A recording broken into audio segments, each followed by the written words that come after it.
L'érosion des sols représente un problème mondial. À l'échelle de la planète, chaque année, 75 milliards de tonnes de terres fertiles sont perdues par les agrosystèmes. Les tests nucléaires des années 50 et 60 ont rejeté des radioéléments comme le césium-137 dans l'atmosphère en quantité négligeable, mais néanmoins mesurable.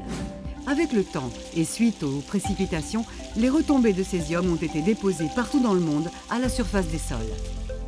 En raison de sa capacité à se fixer fortement aux particules fines du sol, il est possible d'utiliser la présence du césium comme un traceur fiable permettant de quantifier l'érosion des sols. Dans les années 70, les scientifiques ont établi une relation claire entre le césium et l'érosion des sols.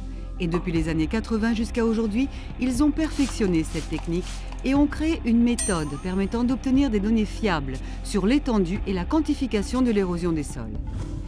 Qu'est-ce que la méthode du césium-137 et comment fonctionne-t-elle?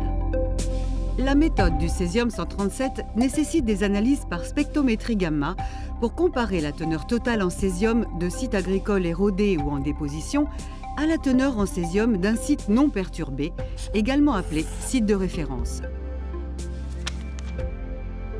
Si la teneur en césium-137 est plus faible que celle du site de référence, cela indique que le sol en question a été sujet à l'érosion.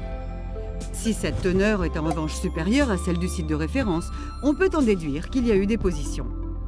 Ces informations apportées par la méthode du césium-137 identifient les zones à forte érosion ainsi que les transferts sédimentaires associés et permettent ainsi une future optimisation des pratiques de conservation du sol tout en améliorant notre capacité à contrôler et à réduire sa perte et en minimisant les impacts environnementaux associés.